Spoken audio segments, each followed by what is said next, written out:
les taux de ta méthode sont juste aberrants. 3-4 rendez-vous en 30 minutes. Pour moi, le cold call, c'est 80% de préparation, 20% d'opérationnel. C'est vraiment une stratégie qui est rodée, qui est alignée, qui est millimétrée. Ce qui fait que quand j'ai mon prospect au bout du fil et que c'est un décisionnaire, c'est là où je peux aller choper des taux de transformation à 50%. Lui, c'est Augustin Tonnel. À 25 ans, il fait déjà partie du 0,1% des meilleurs experts de son domaine, la prospection téléphonique. Le truc, c'est que le cold call, comme on l'appelle, c'est la compétence indispensable que tout entrepreneur doit maîtriser. Grâce à elle, t'as qu'à prendre ton téléphone, commencer à appeler et signer tes premiers clients. Mais ça, c'est à une seule condition, savoir t'y prendre. Dans cette vidéo, Augustin a accepté de te livrer toute sa méthode en intégralité, qu'il a enseignée à 650 commerciaux à travers la France, et qui te permettra, tu le verras, de générer, si tu l'appliques, entre 25 et 50 rendez-vous qualifiés par mois. Alors, prépare-toi à découvrir sa méthode dans les moindres détails, tous les outils qu'il utilise au quotidien, toutes ses techniques. Et d'ailleurs, en bonus, je te partage à un moment dans la vidéo un hack 100% gratuit et 100% légal pour trouver des numéros de téléphone et des emails grâce à Google. Allez, on est parti. Moi, de mon côté, c'est Augustin Tonnel. J'ai un podcast sur le cold call. Ça fait 9 ans que je suis sur le sujet du cold call. J'accompagne des boîtes sur le cold call. Bref, j'adore le sujet du cold call, mais pour définir un petit peu ce que c'est, le cold call, c'est un procédé de marketing direct. Donc, c'est un canal d'acquisition. Principalement B2B, ça marche aussi sur le B2C, même si on va très souvent se rapprocher du démarchage téléphonique. Je pourrais expliquer la différence tout à l'heure, qui va consister à contacter des interlocuteurs, donc des prospects, des clients potentiels qui n'ont jamais montré leur intérêt pour l'offre proposée. C'est important de préciser qu'ils n'ont jamais montré leur intérêt pour l'offre proposée parce qu'aucune action de leur part n'a laissé présumer qu'ils sont intéressés. Quand je dis aucune action, ça peut être un webinaire, ça peut être le téléchargement d'un e-book, d'un PDF ou quoi qu'est-ce. Et donc derrière, on va appeler ces prospects des prospects froids. Il y a forcément donc le cold calling qui veut dire appel à froid. Il y a donc le warm calling qui veut dire appel tiède, appel un peu plus chaud. Et le hot calling, là, on est clairement sur un appel bouillant, entre guillemets. Donc, le cold calling, c'est ce que j'ai précisé. Le prospect n'a jamais entendu parler de nous.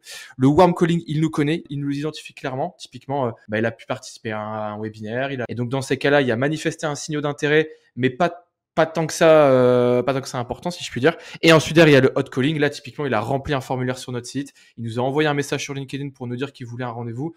Là, c'est un lead qui est très, très chaud. Je reviens un petit peu sur ce que j'ai dit tout à l'heure, sur la différence entre le cold call, enfin, la prospection téléphonique et le démarchage. C'est vrai que trop souvent, même nous, en tant que commerciaux, les dirigeants, les fondateurs, on fait pas forcément la différence.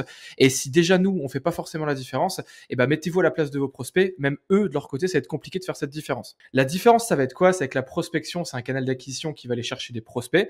Le but, tout simplement, le but d'un cold call, c'est de prendre un rendez-vous. C'est de prendre un rendez-vous avec un client potentiel, ce qu'on va appeler un prospect, pour lui en dire plus sur ce que vous faites, surtout pour déjà comprendre comment il fonctionne, déjà apprendre à le découvrir, faire connaissance avec lui.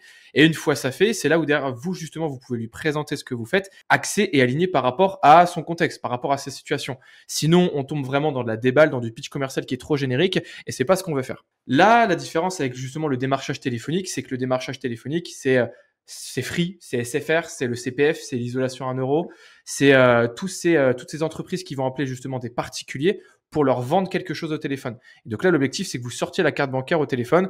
Donc vous êtes des particuliers, c'est surtout du B2C. Le problème, là aujourd'hui, de l'amalgame qu'on fait entre les deux, c'est que les prospects, quand ils sont appelés, ils font pas forcément cette différence. Il y a des commerciaux qui vont appeler dans une optique limite de démarchage. Et ce qui font que derrière, quand vous êtes pavé de bonnes intentions et vous voulez appeler votre prospect pour lui en dire plus parce que vous êtes convaincu de la solution que vous avez, vous êtes convaincu de votre proposition de valeur, mais en fait, c'est là où justement le prospect, il va vous envoyer des phrases comme « je prends pas de démarchage, je suis pas intéressé, etc. » Il va vous envoyer entre guillemets dans les choux parce qu'il vous met automatiquement dans cette catégorie, c'est du démarchage. Typiquement, c'est le terme, c'est ça à chaque fois, c'est du démarchage.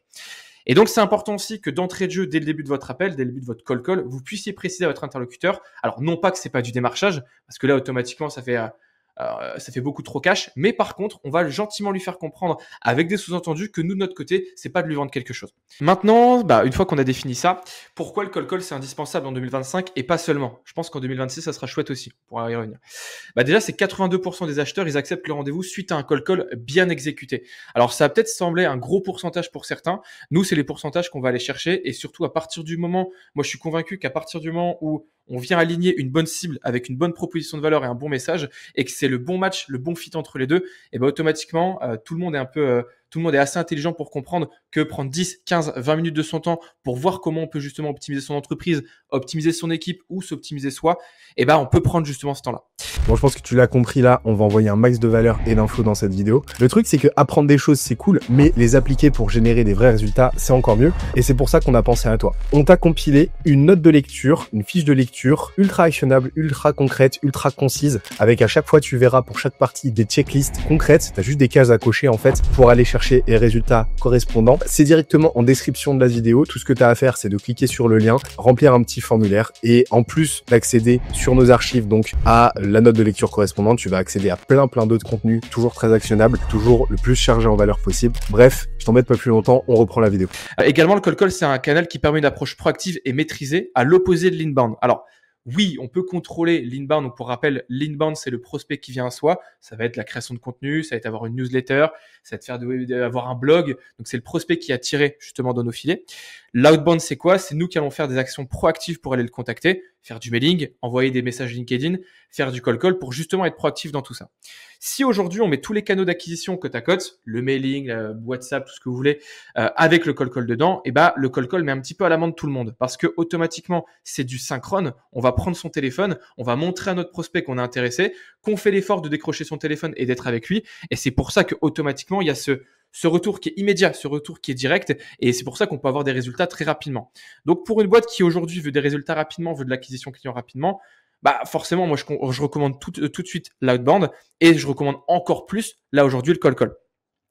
Et pourquoi? C'est aussi le coût d'acquisition, c'est l'un des plus faibles aujourd'hui. J'ai juste à aller récupérer les coordonnées de mon prospect, rédiger un script d'appel, prendre mon téléphone, même pas besoin pour débuter d'une solution de softphonie. Je pourrais y revenir tout à l'heure. Je peux juste prendre mon téléphone et lui passer un petit coup de fil. J'ai une petite anecdote à partager, moi, dont on a déjà parlé avec Camille Mérigon à l'époque, qui était dans la boîte. Camille avait organisé un Cold Lanta, ce qu'elle fait aujourd'hui de son côté pour les entreprises. Et elle avait organisé ça en mode bêta au sein de Scalesia. C'est-à-dire que on a fait un atelier d'1 heure tous ensemble quand on était en Scalesiade, donc en off-site avec toute l'équipe. On s'est calé 30 minutes pour mettre en place des scripts, 30 minutes aussi pour faire monter, donc sur 30 minutes, on a fait monter en compétence ceux qui n'avaient jamais call-callé, c'est-à-dire littéralement les 3/4 de la boîte.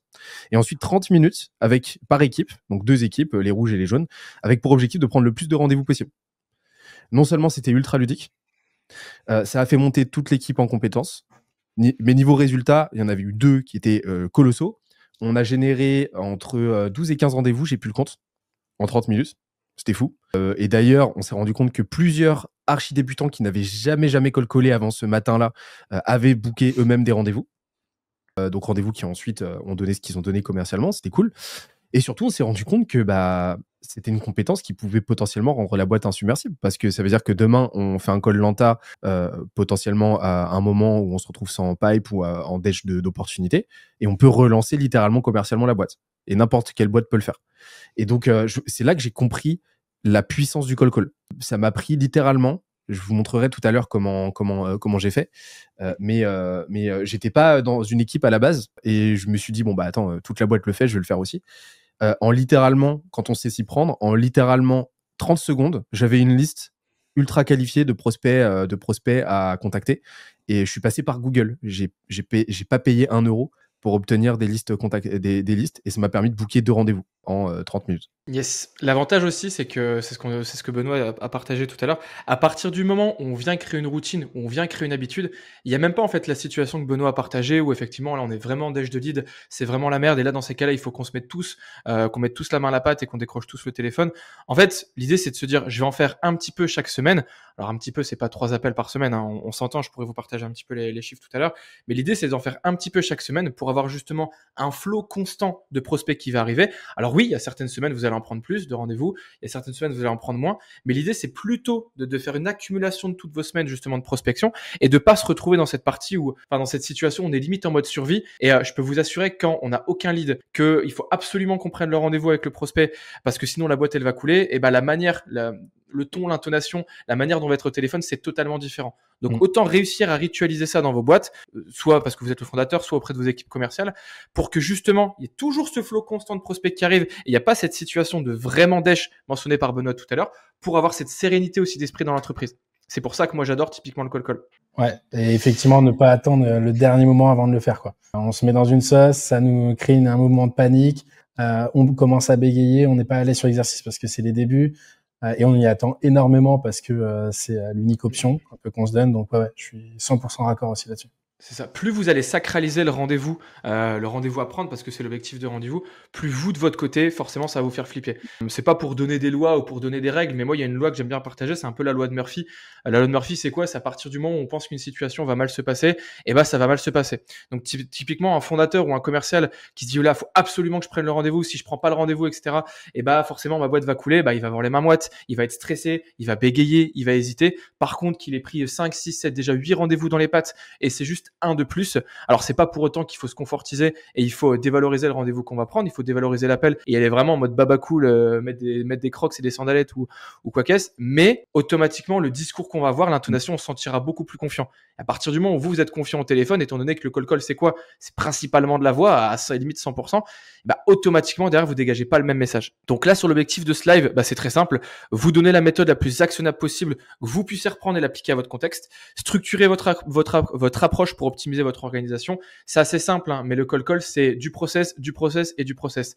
Forcément que si vous appelez en mode freestyle parce que vous avez trouvé un fichier Excel et que vous appelez un petit peu par là, un petit peu par-ci, un petit peu par-là, c'est le meilleur moyen pour vous démoraliser et pour surtout pas avoir de résultats. Et moi, de mon côté, c'est pour partager nos bonnes pratiques et nos techniques perso qu'on peut avoir avec nos expériences et moi que je peux partager aussi aux entreprises. Nous, ce sur quoi on s'entend aujourd'hui, c'est que la vision qu'on a du call, c'est une triptyque géniale. Une structure du coup en 3 parties. La première, c'est déjà avoir la bonne liste. La bonne liste, donc c'est le bon ciblage, ça va passer par l'ICP, je rappelle Ideal Customer Profile, le bon timing parce que malgré tout, avec même la meilleure cible, le meilleur alignement, ce que je disais tout à l'heure, cible, proposition de valeur, si c'est pas le bon moment, que ce soit dans le contexte interne de l'entreprise, le contexte du marché, le contexte du secteur, vaut mieux parfois revenir plus tard, revenir dans 2 semaines, revenir dans 2 mois, revenir dans 3 mois et au moins s'assurer de faire un rendez-vous avec une vente derrière parce que pour rappel, on n'est pas là pour prendre des rendez-vous juste pour prendre des rendez-vous. Faut toujours penser à la vente derrière. Et il y a des moments, c'est bien de repartir pour revenir de plus belle plus tard. Et également une notion d'intent. Alors les intents, ça va être quoi? Ça va être tous des signaux d'intérêt de votre prospect, soit qui est manifesté, soit que vous pouvez aller chercher aussi. Je vous donne un exemple tout con. Aujourd'hui, vous êtes un cabinet de recrutement, vous proposez des profils, vous allez taper à la porte des DRH. Vous voyez qu'il y a un DRH qui ça fait, 3 mois qu'il est à la recherche d'un profil, un commercial ou quoi qu'est-ce, et automatiquement, quand vous pouvez prendre justement ce signe d'intérêt de la part de votre prospect, couplé à une notion de timing, parce que là, ça fait 3 mois qu'il est à la recherche d'un commercial, et automatiquement, votre discours il est beaucoup plus crédible, et nous, c'est ce qu'on va aller chercher. Et également, il y a toute une partie sur les bons outils. Alors, les bons outils, je mets une parenthèse. Oui, automatiquement, il y a un vrai gap quand on n'en utilise pas. Et donc, on est sur les pages jaunes avec juste un téléphone et quand on commence vraiment à mettre le nez dans les outils parce qu'il y a des outils qui sont monstrueux, sincèrement, aujourd'hui. Mais donc, on peut quand même faire du call, même avec, excusez-moi l'expression, notre bite et notre couteau, si je puis dire. Donc, sur la stack, on va parler d'enrichissement, comment aller choper justement les coordonnées de nos prospects. L'enregistrement, quand je parle d'enregistrement, c'est la notion de pouvoir s'enregistrer. Pourquoi? J'y reviendrai tout à l'heure, mais le hack ultime qu'un commercial puisse mettre en place ou un fondateur ou qu'importe, quelqu'un qui fasse du call pour monter en compétence, c'est le fait de s'enregistrer, de pouvoir se réécouter. Alors quand je dis enregistrement, c'est pas forcément avec des logiciels qui le font, hein. Moi, j'avais commencé avec la partie dictaphone sur mon ordinateur. Je le lance quand l'appel se lance, pas sur toutes mes sessions parce que j'ai la flemme de réécouter 1h30 de session, surtout s'il n'y a pas que des décrochés. J'y reviendrai tout à l'heure sur l'importance / l'obligation de se réécouter soi pour pouvoir justement affiner au fur et à mesure. Et également la partie CRM, je pense que c'est la bête noire principale des commerciaux, bref, de ceux qui font justement de la prospection. C'est le CRM, c'est de le tenir à jour. Mais il y a tellement d'avantages, on pourrait limite faire un live sur pourquoi et sur comment tenir un CRM, mais on y reviendra tout à l'heure. Également sur la partie du script, c'est 3 choses. L'accroche, comment réussir à accrocher son prospect. Il y a une phrase que j'adore partager, c'est que les 10 premières secondes de l'appel vont déterminer si vous méritez les 10 prochaines, et ainsi de suite. Aujourd'hui, il faut se dire que votre prospect, alors surtout sur certains types de personas, je pense à des C-level, je pense à des CTO, je pense à des dirigeants, je pense à des DRH surtout, ils sont sollicités toute la journée. Alors oui, automatiquement, ils sont aussi sursollicités avec du démarchage, tout comme vous, tout comme moi, mais c'est hyper important aussi de notre côté de faire cette différence et d'avoir un élément différenciant dans notre discours, faire comprendre qu'on n'est pas comme les autres, que ce soit dans notre approche, dans notre accroche et également dans notre proposition de valeur. Chose juste ici. On va également voir la partie de gestion des objections. Il y a une phrase également que j'adore partager, c'est que c'est pas parce que votre prospect vous envoie une objection qu'il n'est pas intéressé, voire même au contraire. Le prospect vous connaît pas, ça fait peut-être 1 minute 30 qu'il est au téléphone avec vous. Se dire que de but en blanc, je vais pouvoir réussir à lui envoyer un discours et qui va marcher dans 100% du temps et que mon prospect n'aura aucune question, aucune interrogation et aucune expérience passée sur lesquelles il va vouloir être rassuré, et ben c'est utopiste. Donc aujourd'hui, nous on va se concentrer sur ces 3 axes qui font que derrière on a un discours qui est personnalisé parce qu'automatiquement on a un script qui est aligné par rapport à notre cible. Nous on s'améliore en continu parce que tous les enregistrements d'appels qu'on va pouvoir faire automatiquement, ils sont centralisés, ils sont historisés dans le CRM et je peux adapter justement mon accroche, mon script, avoir le bon discours et derrière l'alignement entre avoir le bon ciblage et les bons outils, et ben forcément ça fait une data de qualité. Pas de data, pas de rendez-vous. C'est pas de bras, pas de chocolat, mais c'est pas de data, pas de chocolat. C'est un programme qui va être chargé. On va décomposer chacune de ces étapes-là. C'est des étapes qui doivent être chronologiques. On commence pas par le script. On commence d'abord par savoir à qui on va s'adresser. Et sur cette partie-là, je vais également faire une petite digression sur les erreurs les plus courantes en call call un petit peu et ce qu'on peut faire à la place. Alors, je pense que vous allez aussi vous retrouver un petit peu dans les erreurs que j'ai pu mettre. La première, c'est d'y aller au talent, d'aller au feeling. On se dit que je connais tellement la proposition de valeur, je connais tellement le contexte, je sais tellement ce qu'on fait. Bon, je peux y aller un petit peu en mode freestyle. Et bah, grave erreur. Alors, l'alternative, c'est d'avoir un script millimétré, surtout sur l'accroche des 10 premières secondes, ce que je vous mentionnais tout à l'heure, parce que automatiquement, vous avez votre ligne directrice. Faut pas voir le script d'appel comme un fauteuil roulant. Comme on s'assoit dedans et on se laisse reposer. C'est plutôt une béquille. Ce que je veux dire par là, c'est que automatiquement, si vous capitalisez d'entrée de jeu à 100% sur votre script d'appel, vous allez oublier qu'il y a un humain au bout du fil et vous allez enlever cette part d'impro qui fait justement la force du call. Vous entendez typiquement que votre prospect, il y a du bruit derrière, c'est aussi à vous de savoir vous adapter et pas de lui envoyer ce script millimétré. Donc deuxième erreur, réciter votre script mot pour mot, automatiquement c'est là où vous vous mettez aussi dans la case des démarcheurs et donc des mauvais commerciaux, parce qu'en fait c'est là où ça fait un petit peu les scripts, ce que j'appelle les scripts call center, où je vais configurer que s'il me dit bonjour, je lui dis ça, s'il me dit oui, je lui dis ça, c'est limite des scripts avec des branches. Ça pour le coup c'est vraiment une vision du call que je partage pas du tout. Pour moi un script d'appel ça doit être des bullet points, ça doit être justement des points de passage qui doivent être pertinents, et une fois que j'ai validé ces points de passage qui sont chronologiques, c'est là où je peux passer au prochain et je peux lui proposer le rendez-vous. Dans tous les cas, même avec le meilleur script du monde, personnalisez votre appel en fonction de votre prospect. Alors je suis beaucoup dans les métaphores, vous allez le voir. Moi j'aime bien dire que le script d'appel, la structure c'est le squelette, tout le monde a le même squelette. Ce que je vais greffer autour c'est les muscles. On a beau avoir le meilleur script d'appel, si derrière on peut rajouter des petites infos, ce que je vous partageais tout à l'heure, notamment que on se rend compte qu'effectivement le DRH ça fait 3 mois qu'il est à la recherche d'un commercial. Typiquement le DRH ça fait 3 jours qu'il a rejoint l'entreprise, donc c'est une information que je peux aussi utiliser. Et tout ça, ça vient rajouter de la personnalisation à votre prospect. Vous lui montrez que vous n'êtes pas en train de déblayer un fichier Excel de 150 prospects, vous adaptez justement face à lui et se dit ok, là Augustin il m'appelle moi spécifiquement parce que je suis DRH dans tel secteur et parce qu'il veut vraiment me rencontrer moi et pas uniquement parce qu'il y a écrit DRH sur ma casquette. Troisième erreur, demandez si vous ne dérangez pas, ça fait poli. Alors ça je le vois souvent passer, il y en a qui sont souvent à l'aise avec ça, moi je le suis pas du tout. J'ai un principe en call, alors vous êtes pas obligé de le partager, c'est le fait de ne pas poser de questions à mon prospect qui pourrait entre guillemets me mettre dans la sauce. Je vais pas lui demander s'il a 2 minutes parce que c'est lui tendre une perche pour qu'il me dise non j'ai pas 2 minutes. Je vais pas lui demander si je le dérange. Alors ça peut, oui effectivement ça fait poli, mais moi je fais toujours, j'aime bien faire quand même la différence entre la politesse et entre le respect. Ce que je veux dire par là, c'est que la politesse, c'est des phrases comme ça. Ça va, je vous dérange pas. Est-ce que vous avez 2 minutes? Est-ce que vous seriez potentiellement d'accord pour un rendez-vous? Toutes ces phrases-là, en fait, on vient forcément se dévaloriser un petit peu et on vient mettre un excès de politesse pour tendre des perches à votre prospect pour qu'il vous dise non. Par contre, le respect, c'est quoi? C'est que je vais lui apporter de la valeur. Je vais lui dire pourquoi je veux le rencontrer. Je vais lui dire justement ce qu'on fait avec la crédibilité. Si au final, il me dit que je le dérange, si au final, il me dit qu'effectivement, il n'y a pas 2 minutes ou qu'il n'est pas d'accord pour le rendez-vous, il va me l'indiquer. Et dans ces cas-là, je viendrai non pas en prévention, mais je viendrai en solution par rapport à ce qu'il m'a dit. Quatrièmement, ça va être d'enchaîner les questions fermées pour récolter le plus d'infos. Enchaîner les questions fermées, surtout avant de prendre le rendez-vous. La seule chose que ça va dégager à votre prospect, c'est en fonction de ce que tu vas me dire, je prendrai le rendez-vous ou pas et j'ai pas fait mon travail en amont. Moi, ce que je préfère faire, c'est plutôt poser des questions ouvertes pour préqualifier le rendez-vous après avoir pris le rendez-vous. Ce que je veux dire par là, c'est qu'il y a une phrase que je peux vous partager, c'est hyper concret. À partir du moment, imaginons, moi j'appelle Benoît parce que Benoît fait partie de ma cible. Je me rends compte qu'effectivement, il est pertinent, j'ai pris rendez-vous avec lui, génial. Et je vais quand même préparer 1 ou 2 questions pour ne serait-ce que préqualifier le rendez-vous découverte que j'ai pris. Je vais vous donner un contexte. Aujourd'hui, je travaille pour, on va dire HubSpot. HubSpot, c'est un CRM pour les équipes commerciales. Donc, on va dire que Benoît, c'est un directeur commercial. Je prends le rendez-vous avec lui, génial. Même une fois que j'ai pris le rendez-vous, c'est important de se dire, j'ai quand même une fenêtre de tir de 15-20 secondes sur lesquelles je peux lui poser 1 ou 2 questions pour récolter de l'info. Pourquoi pas disqualifier si j'ai besoin. et pour récolter ces infos, pour avoir un appel de découverte ensuite qui va être encore plus personnalisé et qualitatif. Un exemple tout con, on se dit que Benoît, c'est un directeur commercial. La phrase que j'aime bien partager, c'est « Écoutez Benoît, je vous envoie tout de suite le créneau pour vendredi 14h. Je vous laisse l'accepter, comme ça il se glisse dans l'agenda et je suis certain qu'il n'est pas tombé dans les spams. » Pourquoi j'aime bien dire également, je fais une parenthèse, pourquoi j'aime bien dire cette petite phrase? C'est tout simple, mais au moins là, en envoyant cette phrase à Benoît, je vous laisse l'accepter, donc là je lui demande, comme ça il se glisse dans l'agenda, c'est visuel, et moi je suis certain qu'il ne tombe pas dans les spams. Ça me donne une excellente excuse et ça me rend légitime. Si par exemple, aujourd'hui on est jeudi, je prends rendez-vous avec Benoît pour mercredi prochain, et ben si mardi Benoît n'a toujours pas accepté le créneau, je vais lui passer un petit coup de fil. Allô Benoît? Ouais, bonjour, c'est Augustin. Je sais pas si vous me remettez.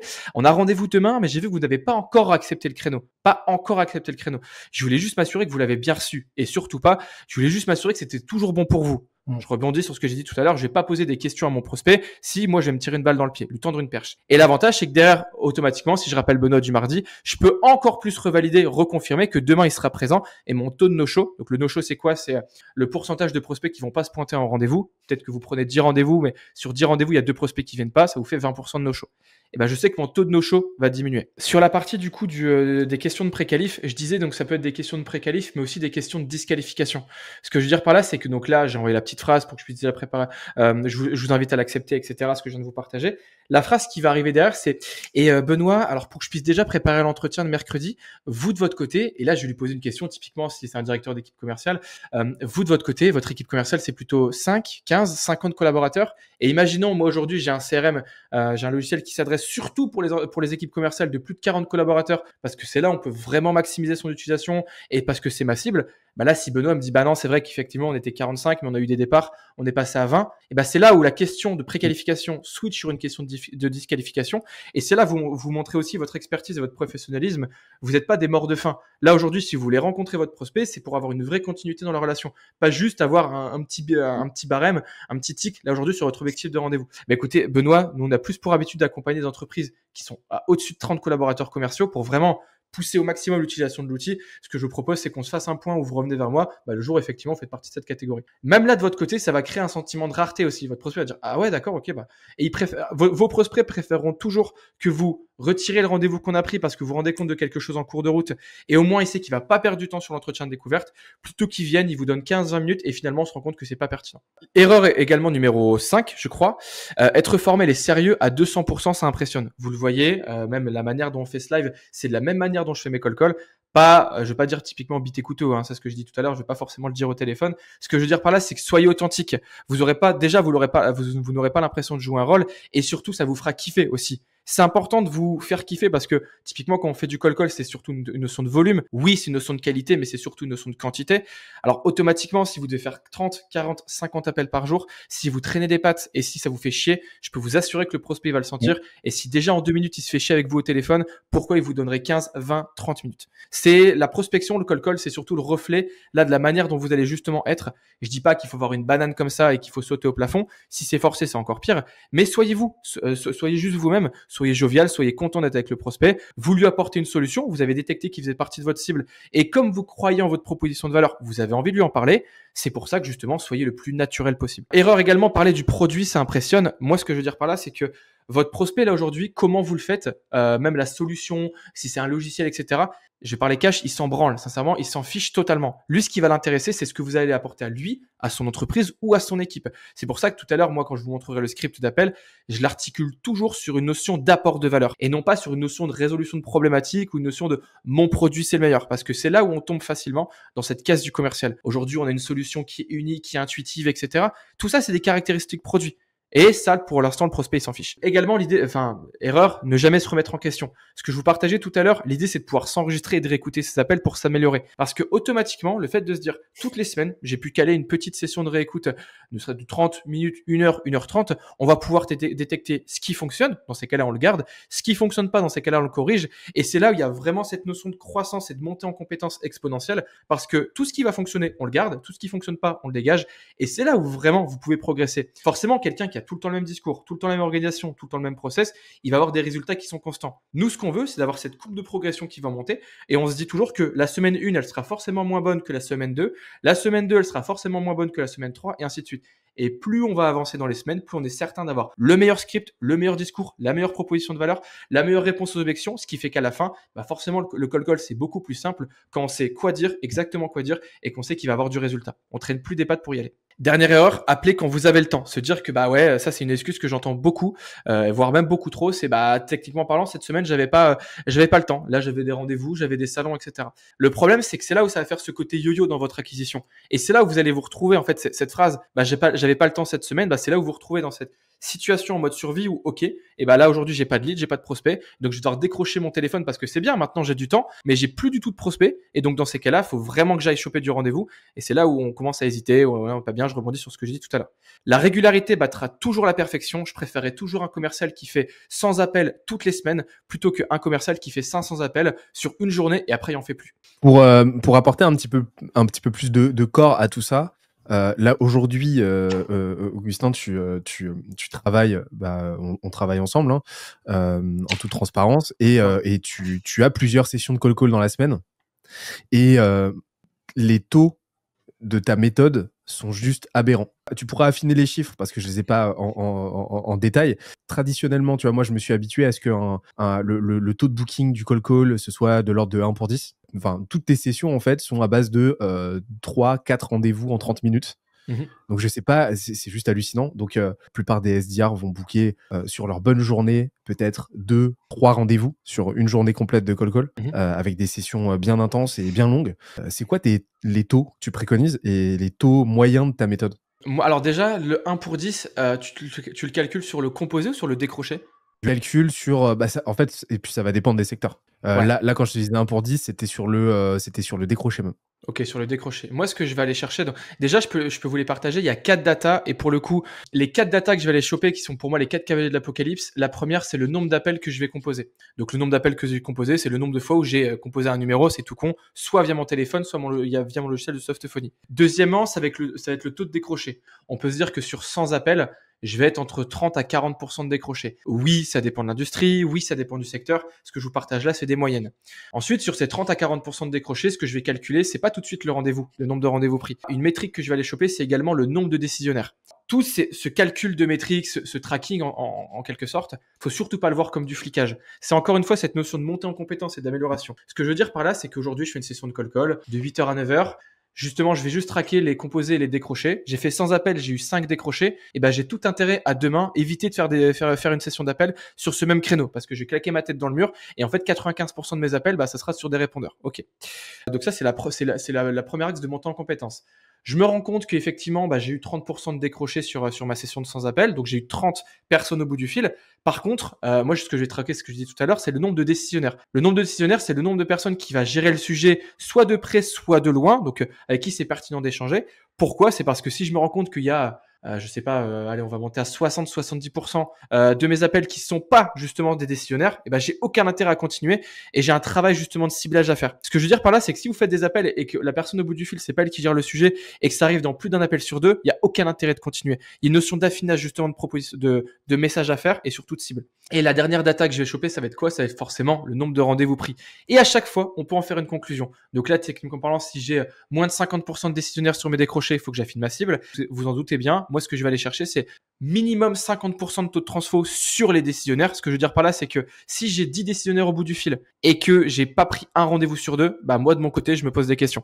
Et c'est ce que je vais justement aller chercher. C'est non pas cette notion d'efficacité, de se dire, faut forcément que je fasse des appels toute la journée pour justement prendre de rendez-vous. C'est plutôt de se dire, je vais faire des micro-sessions de 30 minutes, 1 heure, automatiquement, qui sont hyper intenses, auxquelles j'ai pu bien préparer le travail. Parce que pour moi, le call, c'est 80% de préparation, 20% d'opérationnel. Je rebondis sur cette partie un petit peu ici. Y aller au talent, y aller au feeling. Non. Pour moi, le call, c'est vraiment une stratégie qui est rodée, qui est alignée, qui est millimétrée. Ce qui fait que quand j'ai mon prospect au bout du fil et que c'est un décisionnaire, c'est là où je peux aller choper des taux de transformation à 50%. Pourquoi? Parce que je suis certain, je suis convaincu que je leur apporte justement une proposition de valeur. Je leur apporte une solution. J'ai aidé plus de 35 personnes, 35 directeurs commerciaux. Bref, qu'importe, prenez votre contexte. Et donc, étant donné que moi, de mon côté, je suis convaincu, automatiquement, je vais être convaincant au téléphone. Ça peut sembler bullshit peut-être, hein, mais dans votre ton, dans votre intonation, dans votre message, si forcément vous hésitez et vous bégayez, le prospect, il va penser que vous n'êtes pas serein, il va penser que vous n'êtes pas certain de votre valeur. Par contre, quand je l'envoie avec beaucoup d'énergie, avec beaucoup justement de conviction, et ben automatiquement, on arrive à dégager ce message auprès de votre prospect.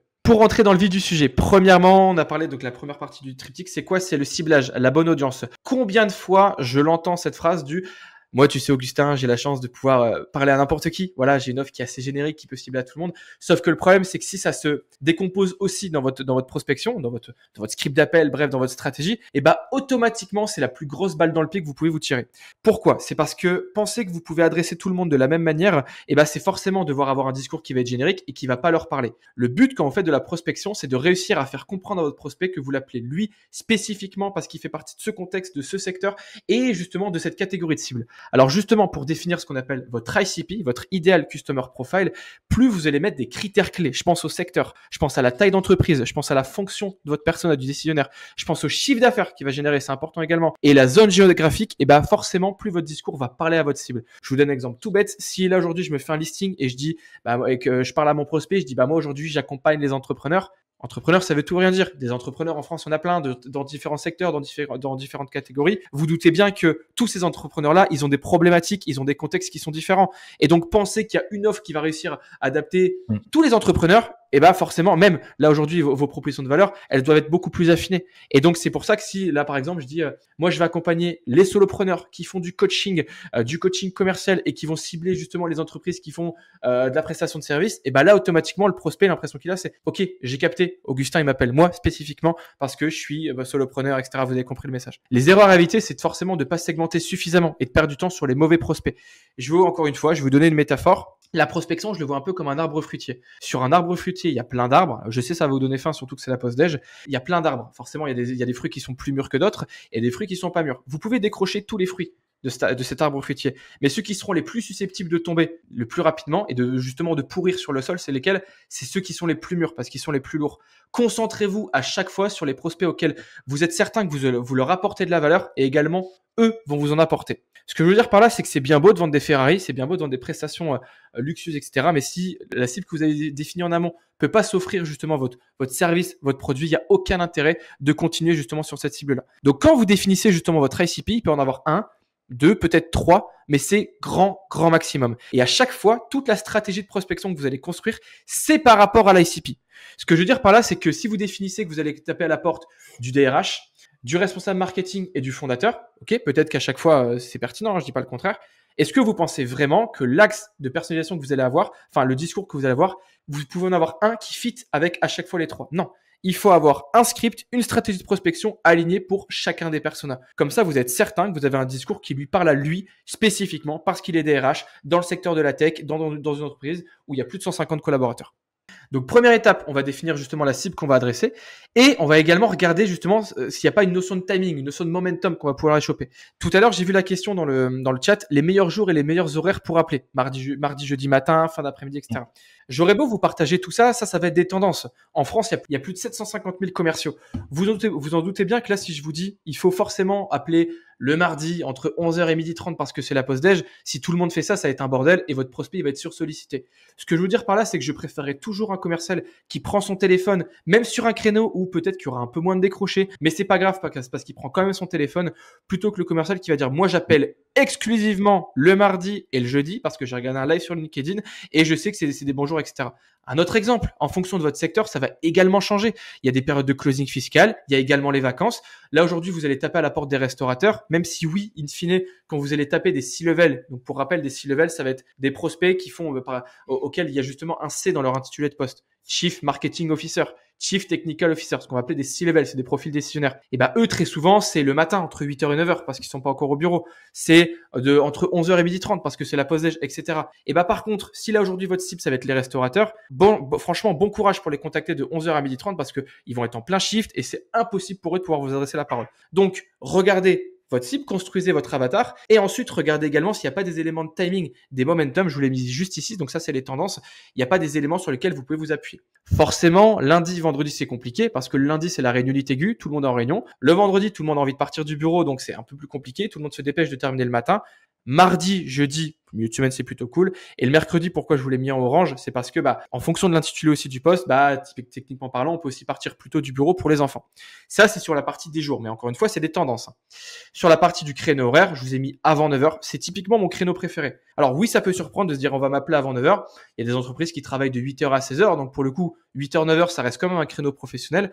Et l'avantage, c'est que quand je vais appeler justement mes prospects sur des numéros directs, c'est pour ça que je précise sur des numéros directs, parce que bon courage pour appeler un barrage secrétaire avant 9h, ça répondra pas. Mais justement, le prospect, il n'est pas encore dans cette optique de prospection, dans cette optique de journée de travail qui commence. Oui, vous allez peut-être avoir un peu moins de décrochés, mais les taux de transformation avant 9h, ils sont indécents. Ensuite, je vous ai mis midi 14h. Si c'est 11h, 13h, c'est pas grave. L'idée, c'est de pouvoir vous dire que ce créneau-là, il est lié justement à la pause déjeuner du midi. Et le 17h, 19h, c'est la fin de journée. On est dans le métro, on est dans les bouchons. Donc, on n'est pas au bureau. Le but, c'est pas de vous mettre justement dans les horaires du bureau parce que le prospect, il est en réunion, parce que le prospect, il est en train d'avancer sur une roadmap. Bref, c'est de pouvoir être sur ces créneaux qui sont différents. Une fois ça fait, on vient regarder s'il n'y a pas cette notion de pouvoir créer l'urgence. Vous vous rappelez tout à l'heure quand je vous parlais justement du changement de poste, je me suis rendu compte que Fabien, c'est un DRH et ça fait 3 mois qu'il est à la recherche d'un commercial. Et il y a une notion de timing. Donc la notion de timing, c'est plus l'organisation de ma prospection.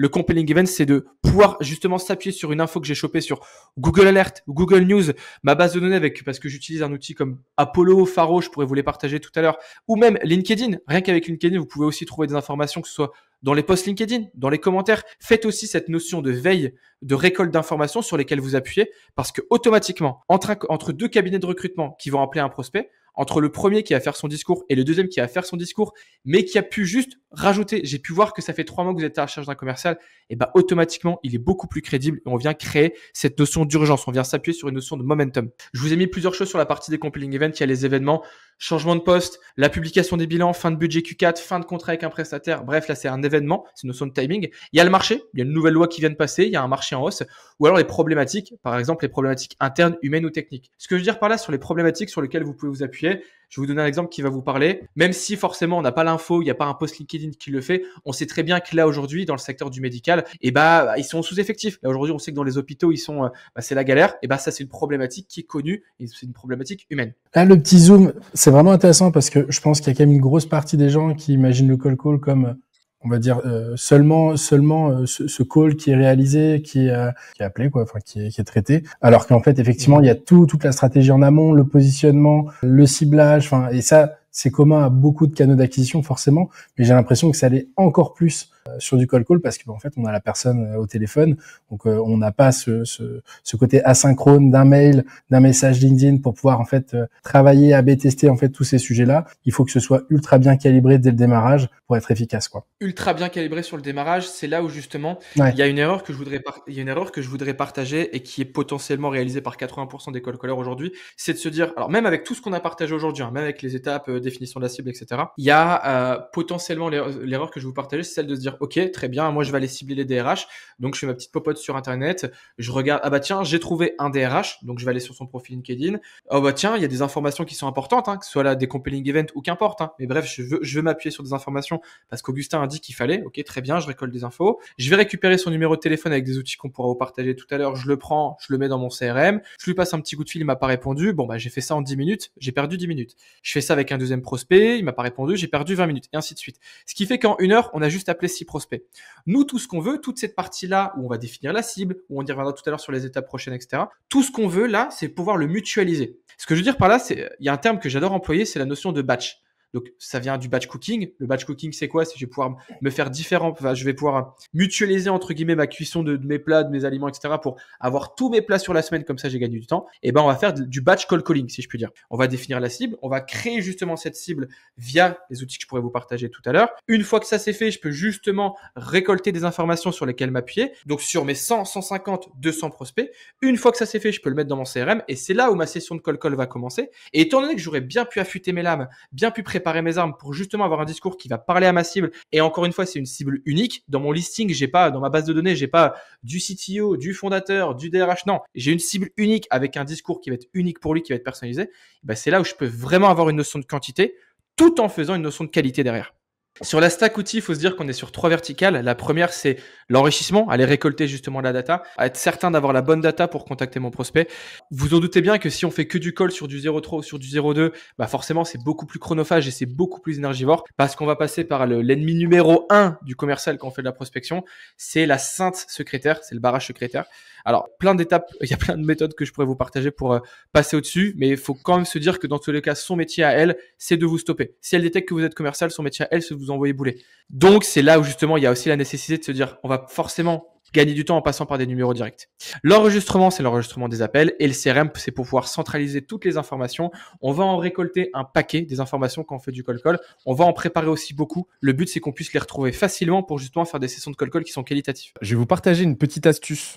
Là, en littéralement quelques dizaines de secondes, peut vous permettre de générer votre premier listing gratuitement. Pourquoi ? Parce qu'on va passer sur Google et de cibler de façon ultra précise votre audience.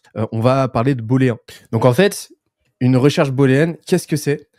Tout simplement le fait de formuler sa requête de façon suffisamment précise, de sorte que le moteur de recherche, donc là ici Google, ne nous ressorte, ne nous prodigue que les résultats qui correspondent. Enfin en tout cas voilà, c'est un petit peu le cheat code qui permet d'être le plus précis possible dans ces requêtes pour avoir donc les retombées les plus précises possibles. Ce qu'on va faire, c'est que là, on va utiliser cette syntaxe-là booléenne de sorte à structurer notre requête un peu comme une recherche Sales Navigator, par exemple. Sauf que là, on va utiliser un petit trick qui va nous permettre de faire ressortir des profils LinkedIn ici qui comportent un numéro de téléphone. Et ça fonctionne aussi pour les mails. Comment ? Eh ben justement avec les booléens. Et l'avantage de cette approche-là, c'est que non seulement ça va nous permettre de cibler potentiellement sur la totalité des informations qui sont présentes sur les profils LinkedIn en question, donc d'avoir un ciblage super précis. Et en plus de ça, ça va nous permettre de ressortir une audience qui a sciemment laissé son numéro de téléphone sur LinkedIn. Parce que si c'est présent sur LinkedIn en public comme ça, nécessairement qu'ils l'y ont laissé. Et qui donc sont ouverts à être appelés. Vous allez écrire site.fr.linkedin.com/in de sorte à ne faire ressortir que des résultats de recherche, que des pages qui comportent cette URL-là. Et ensuite, vous allez pouvoir, entre guillemets, pour être sûr, pour radicaliser les mots-clés, ne ressortiront, entre guillemets, que les résultats qui correspondent exactement à ce qui est contenu donc dans ces guillemets. Vous allez pouvoir mettre vos critères. Donc là, moi, je veux échanger avec des CEO, par exemple, qui sont présents à Paris. Donc là, vous mettez un petit plus à chaque fois. Et qui ont sur leur profil, je dis n'importe quoi, tech. Hop là. Et c'est là que ça devient intéressant parce qu'on va pouvoir rajouter ici la requête qui tue. C'est-à-dire un petit, entre guillemets, plus 33 et derrière un 6. Hop là. Donc plus 33,6, vous pouvez varier le truc, hein, vous pouvez mettre un 7. C'est aussi ici, si vous voulez mettre des mails, vous pouvez mettre aussi le plus arrobase avec le nom de la boîte, Gmail, etc. Bon, ça fonctionne assez bien. Et on se retrouve avec des résultats, donc plusieurs dizaines de pages de résultats qui comportent à chaque fois un numéro de téléphone en description ici. Vous pouvez utiliser un outil comme Instant Data Scraper qui va scraper tout ça automatiquement. Vous cliquez sur l'extension Chrome et bim, ça vous génère un CSV tout propre, relativement propre. Quoi qu'il arrive là, vous avez votre liste parmi laquelle faire votre shopping, quoi. Amusez-vous bien. Maintenant, sur cette partie-là, alors oui, c'est une question que j'ai vu beaucoup passer sur comment choper la bonne info. Alors forcément, vous pouvez passer par le 03. Sur le 03, je pense pas que je vais vous expliquer comment choper le numéro du barrage secrétaire. Ça, je pense que vous êtes très qualifié pour le trouver. Nous, l'idée, c'est plutôt de se dire qu'on va s'appuyer sur la plus grande base de données aujourd'hui qui va exister. C'est un peu les pages jeunes digitales, c'est aujourd'hui LinkedIn. LinkedIn, on va très souvent s'appuyer en fonction de la cible que vous allez. Oui, effectivement, si vous voulez taper à la porte des artisans, des bouchers, je pense pas qu'il doit y avoir beaucoup sur LinkedIn. À 95% du temps, voilà, ouais, j'exagère peut-être, 90% du temps, votre cible est sur LinkedIn. Il y a des outils qui sont incontournables. Moi, ma triptyque, entre guillemets, c'est du Zelic, du LinkedIn et du Wallaxy. Également du HubSpot. Je l'ai partagé tout à l'heure pour pouvoir centraliser tout ça. Moi, il y a une partie, et là, pareil, encore une fois, vous pouvez très bien le faire de votre côté. Alors, ce que vous pouvez voir juste ici, c'est que j'ai été dans la partie recherche, j'ai juste fait entrer. J'ai rien tapé, j'ai pas tapé de poste, j'ai rien tapé. Je sais pas si ça va parler à tout le monde, ça, cette partie ici. Mais là, déjà, vous pouvez même, si votre côté, vous recherchez des jobs, des entreprises qui sont à la recherche de collaborateurs, vous pouvez très bien mettre emploi. Nous, ce qui va nous intéresser, c'est ici, c'est des personnes. Personnes, ça va être quoi? Ça va être des gens, tout simplement. Donc, j'ai été dans recherche. Pour rappel, j'ai fait entrée, j'ai fait personne. Là, à ce moment-là, il me sort beaucoup de personnes. On a combien? Je pense qu'on a, je sais plus le nombre de millions d'utilisateurs sur LinkedIn. Bref, moi, ce que je vais faire derrière, c'est que je vais l'affiner avec cette partie ici, tous les filtres. Une fois que j'ai pu l'affiner avec tous les filtres, juste là, j'ai le niveau de relation. Premier, ça veut dire qu'on est connecté, comme si on était amis sur Facebook. Deuxième, peut-être qu'on a des relations en commun, peut-être que lui me suit, peut-être que lui je le suis, mais bref, il y a on a quelque chose en commun. Troisième, on ne se suit pas et on n'a aucune relation en commun. Donc moi, ça, je vais pas forcément m'en servir. Je vais surtout me servir de critères comme le lieu, peut-être l'entreprise actuelle si moi je veux cibler une entreprise en particulier, l'entreprise précédente. Alors l'entreprise précédente, il y a un tip que je peux vous partager qui est génial. Typiquement, là aujourd'hui, vous accompagnez une grosse structure. Je sais pas, allez, on va dire, vous accompagnez un Google. Là aujourd'hui, Google vient, il est juste ici. Google vient de devenir votre client. Et ben vous pouvez très bien mettre des prospects, des personas qui ont anciennement travaillé chez Google. Et comme ça vous donne une excellente accroche. Allô Fabien, bah ouais, bonjour, c'est Augustin, je passe un petit coup de fil. Très rapidement, j'ai vu que vous avez travaillé chez Google pendant 3 ans sur la partie X. Bah nous justement, je vous passe un petit coup de fil. On va les accompagner sur tel sujet. Je me suis dit que c'était pertinent parce que j'ai vu que vous gérez ce sujet-là maintenant pour la nouvelle boîte, imaginons pour Amazon. C'est pour ça que je me suis dit que c'est pertinent qu'on puisse en discuter. Nanana. Ce que je veux dire par là, c'est que plus vous chopez des informations, que ce soit via ces critères-là ou via des éléments de timing, plus vous gagnez en crédibilité. L'école, on s'en fiche un petit peu. Le secteur, c'est pertinent. L'angle du profil, je vous laisse trouver. Nous, ce qui va vraiment nous intéresser, c'est cette partie titre. Le titre, c'est quoi? C'est l'intitulé du poste. Ce qu'on peut voir ici, responsable RH, responsable développement talent, etc. Alors, j'ai tapé titre. Typiquement, depuis tout à l'heure, j'arrête pas de le mentionner. Moi, je veux un DRH. La recherche booléenne, tout à l'heure, c'est quoi? Bah, sur LinkedIn, c'est quoi? C'est que si je veux typiquement des DRH, mais je veux pas je veux soit des DRH, soit des responsables RH, et ben je vais mettre DRH or responsable RH. Et donc en fait, je vous laisserai aller voir sur internet les différents critères qui sont possibles. Il y a or, without, and. Le but de tout ça, c'est de pouvoir mettre des petits critères justement là dans votre partie filtre, dans votre recherche, pour pouvoir affiner justement le résultat que vous allez avoir ici. Nous, ce qu'on veut, c'est des DRH. On peut très bien dire qu'on veut des DRH dans technologie, dans le secteur de la tech, et on va mettre typiquement en Île-de-France. Ok, 3 critères qui sont plutôt simples, mais qui vous donnent déjà une première ébauche d'avatar.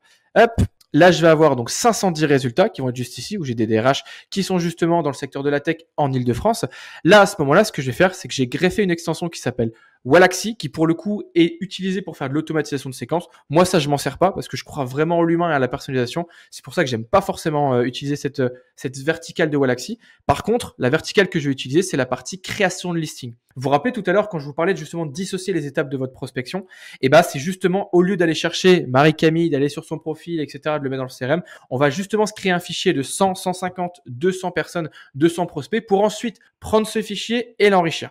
Donc là, pour créer ce fichier Excel, ce fichier CSV, je vais aller utiliser Wallaxy. Hop, là on est sur DDRH en Île-de-France, secteur tech. Très bien. Important aussi de pouvoir nommer, de pouvoir mettre un nom sur toutes vos listes pour pouvoir vous y retrouver quand vous les importez dans le CRM. Comme ça, je sais que quand j'ouvre mon fichier Excel, j'ai des DRH en Île-de-France dans le secteur de la tech.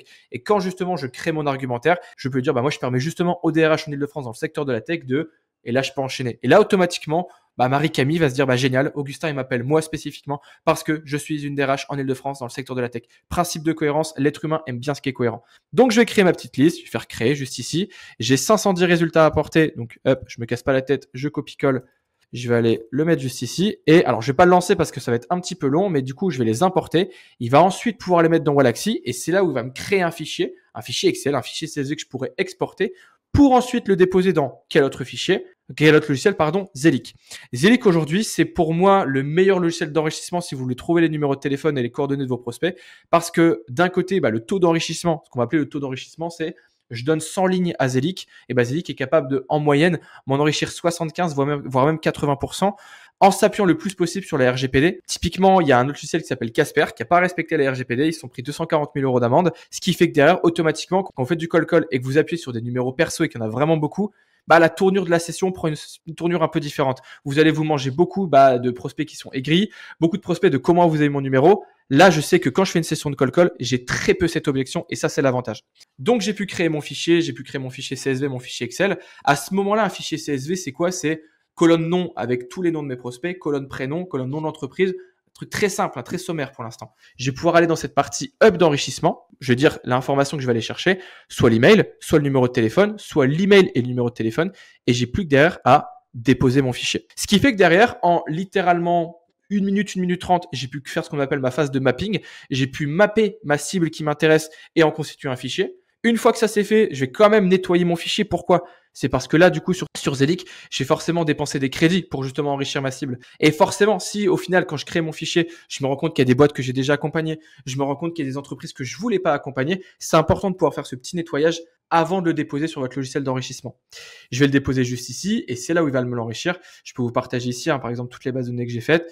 L'une des plus grosses, c'est juste ici, sur 311 leads. Et derrière, on est monté à, je pense, à 80% d'enrichissement. On était à 267 numéros trouvés. C'est énorme et ça vous fait aussi gagner énormément de temps. Pourquoi? C'est parce que automatiquement, je sais que je vais avoir mon interlocuteur au bout du fil. Je vais pas devoir passer par le barrage secrétaire, essayer d'inventer des douilles et perdre du temps. Je vais pas perdre de rythme, également dans ma session. Une session de call, je vous le partageais tout à l'heure, c'est 30 minutes, 1 heure. Parfois 1h30 si vous avez du jus. L'idée, c'est aussi de se dire que les premiers appels de vos sessions, ils vont forcément être un petit peu plus claqués. Pourquoi? C'est parce que vous devez forcément monter en puissance, forcément affiner votre discours, affiner votre argumentaire. Et c'est pour ça que le meilleur conseil que je puisse vous partager pour contrer ça, c'est de commencer vos sessions de call avec des appels qui sont un peu plus simples. Ce que je veux dire par là, c'est que, imaginons vous avez fait une session de call la veille, il y a 10-15 prospects qui vous ont demandé de les rappeler aujourd'hui. Vous avez tout intérêt à commencer votre session de call par ça. Allô Fabien? Ouais, bonjour, c'est Augustin. Comme convenu, on s'est eu hier. Je reviens vers vous pour qu'on puisse justement, échanger, etc. C'est des appels qui sont beaucoup plus simples. On part pas de zéro. Donc, montez en gamme, mettez-vous en bonne forme, entre guillemets, en commençant par des appels comme ça. Et ensuite, vous pouvez aller taper le dent dur avec des prospects auxquels vous n'avez jamais échangé. Et donc, sur cette partie-là, il y a la partie up d'enrichissement où j'ai plus qu'à déposer mon CV. Il y a également la partie où là, vous vous rappelez tout à l'heure la notion de critères. Je vais pouvoir constituer ma base juste ici, avec la taille de la société, juste là, avec l'industrie, avec la localisation, avec le titre du poste, typiquement si je veux des directeurs, des managers, etc. Ce qui fait qu'à la fin, il va pouvoir me ressortir justement toute cette base de données ici, et j'ai plus qu'à les sélectionner. Alors là, j'ai mis aucun critère, donc il y a 450 millions de prospects, et j'ai plus qu'à les enrichir directement. Ils vont être incorporés dans Zelic, et je peux travailler dans Zelic parce que juste ici, là, j'ai tous mes prospects que j'ai pu enrichir juste ici. Donc sur les outils, il y en a beaucoup. Nous, ce qu'on a fait de notre côté, c'est que je vous ai mis un petit peu le process juste là avec Zelic. Sur les enregistrements d'appels, moi de mon côté, j'utilise un outil qui s'appelle On-Off. Alors On-Off, c'est comme du Aircall, c'est comme du Ringover. Moi, j'ai pu un peu tout tester. Pourquoi je prends On-Off? C'est parce que la qualité des appels, elle est excellente. J'ai très peu de fois des prospects qui me disent qu'ils m'entendent pas.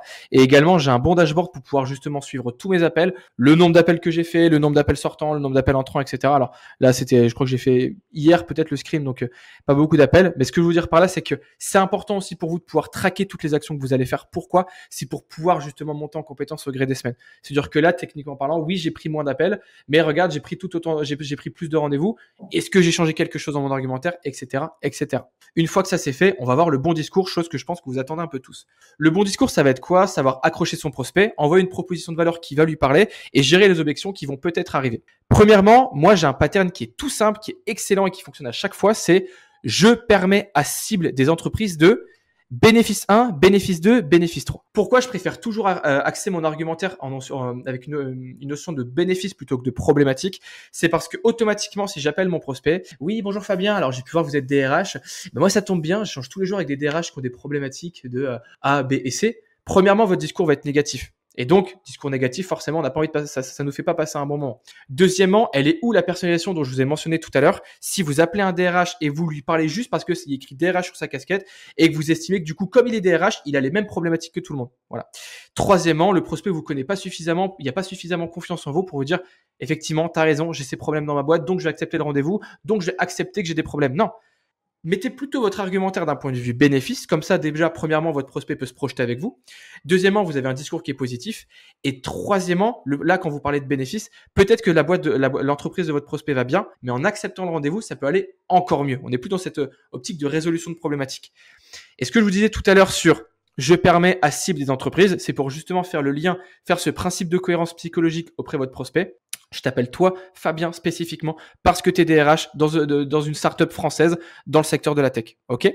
Et ensuite, je vais mettre 3 bénéfices. J'essaye que mes bénéfices soient sur 3 verticales différentes. Ce que je veux dire par là, c'est que, imaginons que vous appelez un DAF, un directeur administratif financier, vous pouvez vous dire, un directeur administratif financier, ça va parler argent, ça va parler pognon. Je suis d'accord avec vous, mais si votre proposition de valeur, c'est je permets au directeur administratif financier des startups françaises de réduire les coûts, faire des économies et augmenter le chiffre d'affaires, vous mettez tous vos œufs dans le même panier.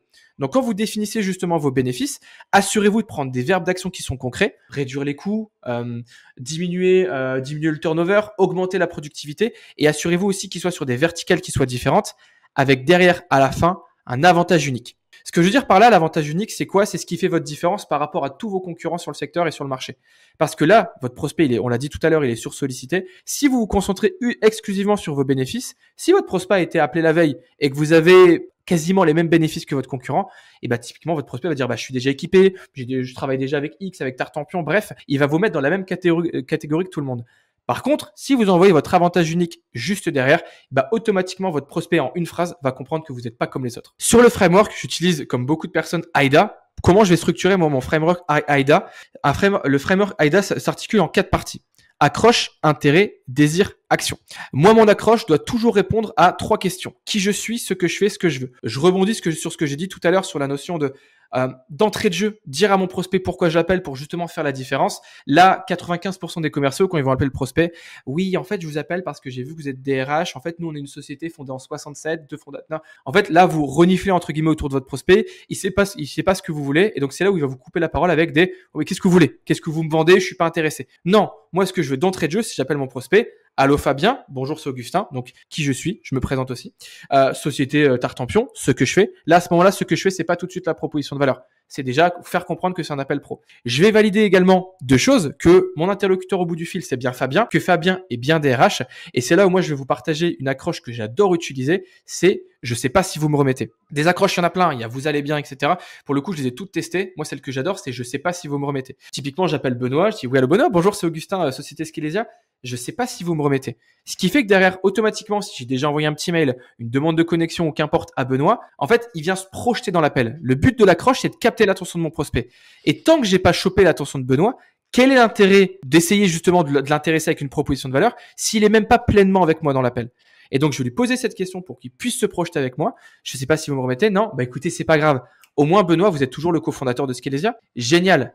Justement, je vous passe un petit coup de fil pour qu'on puisse échanger en fin de semaine. Là, derrière, je lui ai dit qui j'étais, ce que je faisais, ce que je voulais. Je me suis assuré que c'était bien Benoît au bout du fil et que Benoît était bien cofondateur. Ce qui fait que derrière, quand je lui envoie une proposition de valeur, justement, moi aujourd'hui, je permets au cofondateur, nanana, c'est là où il dit, OK, j'ai capté. Augustin m'appelle moi spécifiquement parce que je suis cofondateur, DRH, directeur commercial. L'idée sur la proposition de valeur, c'est de partager 3 bénéfices plutôt que de 3 problématiques résolues. C'est ce que je disais tout à l'heure. Pour qu'il puisse se projeter avec derrière l'avantage unique. Je peux vous partager une proposition de valeur qu'on avait construite pour un partenaire, donc c'est un revendeur de cloud qui s'appelle Do It. Do It, comment il fonctionne? Ils vont acheter du cloud en gros à des Google Cloud, des Amazon, etc. Comme ils achètent en gros, ils négocient le prix, ils négocient le tarot. Et comme ils ont négocié le prix, derrière, ils peuvent se permettre de revendre au même prix à ceux qui passaient initialement en direct avec Google, Amazon, etc. Ils vont ajouter du support, du consulting, une plateforme de FinOps pour optimiser les coûts, mais ça au même prix. Ce que je veux dire par là, c'est que ma proposition de valeur, elle était extrêmement simple. Je permets aux CTO des startups françaises, donc postes dans l'entreprise, de bénéficier sur leur cloud de support, bénéfice 1, de consulting, bénéfice 2, et d'une plateforme FinOps, bénéfice 3, et tout ça sans aucun surcoût. Parce qu'en fait, ils vont payer exactement le même prix. Et mon avantage unique, il était là. Et le tout sans aucun surcoût. Est-ce qu'une fois qu'on a capté son attention et intéressé le prospect, c'est suffisant pour un rendez-vous? Non. À ce moment-là, il faut faire générer cette partie désir auprès de votre prospect pour qu'il puisse se projeter avec vous, pour qu'il puisse comprendre justement que, OK, pourquoi là aujourd'hui je travaille pas encore avec Augustin? Et pour donner cette partie-là, moi, il y a 3 choses que j'adore faire. Premièrement, c'est ce qu'on appelle du name dropping. Donc, je reviens à ma proposition de valeur, on permet nanana. Tiens, d'ailleurs, l'année dernière, on a pu accompagner Bourduel, Amazon et Microsoft. Voilà, je t'envoie un petit peu de crédibilité comme ça. Même si on se connaît pas, tu peux voir que mon discours est crédible et que je viens pas de nulle part. Ça, c'est le name dropping. Le deuxième, c'est quoi? C'est le use case. C'est le cas client, c'est le cas d'usage. Moi, le use case, j'aime bien à chaque fois envoyer un petit chiffre. Ce que je veux dire par là, c'est que, imaginons, je vais appeler un DRH. Je vais lui dire que techniquement parlant, moi, j'ai des profils, etc. Ça me permet de réduire je lui permets de réduire le turnover. Donc ça va être dans ma partie proposition de valeur. Ce que j'aime bien faire aussi, c'est apporter un chiffre pour appuyer tout ça. L'idée, clairement, Fabien, c'est de pouvoir de réduire de 35% le turnover de vos équipes. Comme ça, lui, il peut se projeter. Il sait qu'il y a 100 personnes qui quittent son entreprise tous les mois. S'il signe avec moi, il y en aura 35 de moins. C'est un chiffre, le use case. Et ensuite, il y aura quoi? Il y aura la recommandation. La recommandation, c'est le plus pertinent quand vous faites du cold call. C'est le plus puissant, forcément. Mais je distingue toujours 2 types de recommandations. Imaginons, je vais vous donner un contexte très clair pour pouvoir imaginer tout ça. J'appelle Benoît sur une verticale, mais Benoît me dit, écoute, Augustin, t'es sympa, mais ça fait 5 ans que j'ai quitté l'entreprise et celui qui a repris le sujet, c'est Christian. Ok. Moi, dans ces cas-là, je vais appeler Christian. Est-ce que d'entrée de jeu, je peux lui dire dès le début de l'appel, j'ai pu échanger avec Benoît, auquel vous avez remplacé il y a 5 ans, etc. Non. C'est trop flou, c'est trop léger. Et Christian va dire, ouais, ok. Et alors? Donc, dans ces cas-là, je vais le mettre justement dans ma partie désir. Je vais lui envoyer mes bénéfices, je vais lui dire tout ça. Tiens, d'ailleurs, Benoît, c'est notamment Christian que j'ai eu au téléphone, que vous avez remplacé il y a 5 ans, qui m'a donné vos coordonnées. Voilà, c'est un petit truc en plus. Par contre, j'appelle Benoît. Benoît est toujours en poste et il me dit que c'est Christian, son collaborateur, qui gère le sujet. Et ben là, dans ces cas-là, d'entrée de jeu, dès mon accroche, oui, allô Benoît? Oui, allô Christian? Ouais, bonjour, c'est Augustin. Je vous passe un petit coup de fil de la part de Benoît. C'est lui qui m'a donné vos coordonnées pour qu'on puisse se rencontrer en fin de semaine. Et là, automatiquement, d'entrée de jeu, je capte tout de suite mon prospect. Et en plus, je m'appuie sur le collaborateur de Christian, Benoît. Je joue sur le capital sympathie. Et si Christian me refuse le rendez-vous, en fait, il refuse limite à Benoît. Forcément, ce qui est encore mieux, c'est quand vous pouvez faire un mix des trois. Donc, j'envoie ma proposition de valeur, je permets ABC, etc. Tiens, d'ailleurs, Benoît, c'est Christian, votre ancien collaborateur, qui m'a donné vos coordonnées parce qu'on a notamment permis à Amazon de réduire de 35% le turnover de leurs équipes. Du coup, de votre côté, ça serait plutôt jeudi ou plutôt vendredi pour en discuter. Tiens, j'ai fait une faute d'orthographe ici. Pourquoi je préfère toujours proposer 2 créneaux plutôt que de juste dire, du coup, est-ce que vous seriez d'accord pour qu'on se rencontre? Parce que automatiquement, là, si je lui pose la question, vous serez d'accord pour qu'on se rencontre, ça va être soit oui, soit non. Donc, dans 50% du temps, je suis un peu dans la sauce. Donc, je vais toujours être proactif. Le prospect aime bien être pris par la main. C'est important de pouvoir justement conclure. Du coup, Fabien, ce serait plutôt jeudi ou plutôt vendredi pour en discuter? Choix A, je suis gagnant. Choix B, je suis toujours gagnant. Et une fois que ça c'est fait, il y a la pré-qualif. J'ai fait un peu les choses dans le désordre. Il y a toujours cette notion de pré-qualif dont je vous mentionnais tout à l'heure. On part pas comme ça. Ok, on est content, on a pris un rendez-vous, c'est bien. Mais une fois que ça c'est fait, on va choper 1 ou 2 infos pour montrer qu'on est crédible avec la petite phrase pour que je puisse déjà préparer l'entretien, vous de votre côté. Au moins, on montre qu'on est sérieux et que dès qu'on va raccrocher, on pourra préparer l'entretien. Et ensuite, pour pouvoir avoir des informations encore plus pertinentes pour préparer l'entretien de découverte. La gestion des objections. Pour comment transformer un non en oui. Et ben moi, j'ai une méthode en 3 étapes qui est très simple. Découverte, comprendre l'objection qu'il y a derrière. J'ai pas le temps, ça veut dire qu'il a pas le temps. J'ai pas de budget, ça veut dire qu'il va pas attribuer de budget derrière. Je vous ai mis un petit tableau derrière. Toujours une partie empathique. Pas de souci, je comprends. Montrer qu'on a compris. Même si vous comprenez pas, c'est pas grave. Le but, c'est d'aller dans le sens du prospect pour lui montrer que, ok, d'accord, sa carte du monde, sa vision, son expérience, vous la comprenez et vous faites avec. Et toujours une partie diffusion, contre-argumentée avec soit une preuve, soit un exemple. Imaginons, vous appelez un prospect, vous dites, moi je travaille déjà avec un cabinet, je sais pas, avec tel cabinet de recrutement. Pas de souci, je comprends. Le but pour le coup, c'est pas de les remplacer, c'est plutôt de voir de quelle manière on peut travailler en complémentarité avec eux pour justement optimiser, nanana. Là, je vous ai mis quoi? Je vous ai mis différentes objections. La première, envoyez-moi un mail, je regarderai ça. L'explication, c'est quoi? Ton mail va partir dans les limbes et ton prospect va t'ignorer. Une fois que ça c'est fait, une fois que vous lui envoyez le mail, c'est là où le prospect va vous ghoster et c'est fini. Donc tout ce qu'on peut faire pour justement éviter d'envoyer un mail, à ce moment-là, on va le dire. Moi, il y a une phrase que j'adore, c'est écoutez, oui, effectivement, donc toujours cette partie empathie. Oui, je peux vous envoyer un mail. Ce que je vous propose, c'est plutôt qu'on gagne du temps, on se prenne 10 minutes. Je vous montre comment on a pu accompagner Mirabel, Tartampion et Églantine à réduire de 35% leur turnover. C'est d'ailleurs pour ça que je vous appelle. Et puis promis, après, si effectivement vous dites que c'est pas dans vos sujets et ça, c'est pas pour vous, vous entendez plus parler de moi. La limite, on fait de l'anti-vente, anti-prospection. On est déjà équipé. Si votre prospect vous dit ça, c'est qu'il pense qu'il a fait le meilleur choix. Il voit pas l'intérêt de changer. À ce moment-là, forcément, si vous arrivez d'entrée de jeu en disant oui, mais nous, on fait ça, c'est comme si vous lui faites je suis désolé, mais un doigt d'honneur. Je suis hyper vulgaire comme personnage. Vous lui faites un doigt d'honneur en mode le choix que tu as fait sur les dernières semaines, les derniers mois, les dernières années, c'est un choix de merde. Donc automatiquement, c'est là où il y a une notion de conflit qui va arriver. Rentrer dans son sens, alors pas de souci, je comprends. Le but pour le coup, c'est pas de les remplacer, c'est plutôt de voir de quelle manière, etc. Il y a une phrase moi que j'adore, une tournure de phrase que j'adore, c'est challenger l'existant. Et vous serez d'accord avec moi, Fabien, c'est toujours intéressant de challenger l'existant pour savoir si aujourd'hui vous avez justement fait le meilleur choix, le meilleur prestataire, etc.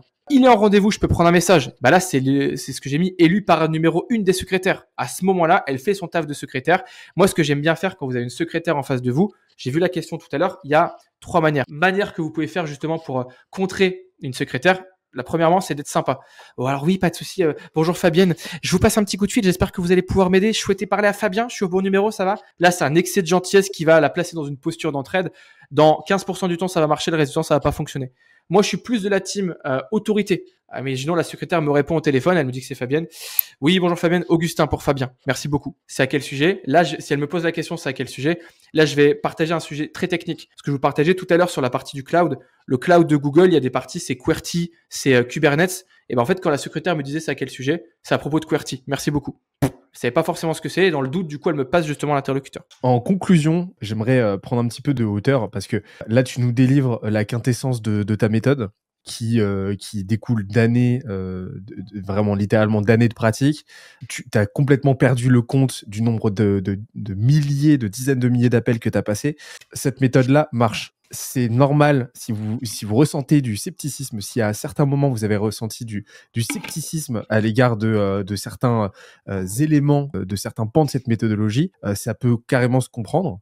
Pourquoi ? Parce que vous n'avez pas fait ce chemin-là de l'expérimentation. La recommandation que j'ai à vous faire ici, c'est tester par vous-même, vraiment, tel quel. Ok. N'essayez pas de réinventer la roue. Faites confiance à l'expert qui est Augustin. Il y a deux options à ce moment-là. Soit effectivement vous vous rendez compte que ça fonctionne pas pour vous, auquel cas vous aurez appris quelque chose et de toute manière vous aurez généré du résultat en cours de route. Soit ça fonctionnera pour vous et tout le monde y gagne au final. Donc vraiment, je peux que vous encourager à tester. Je peux que vous encourager à ouvrir vos chakras là-dessus et vous allez voir que vraiment cette méthode est très surprenante quant à ses résultats.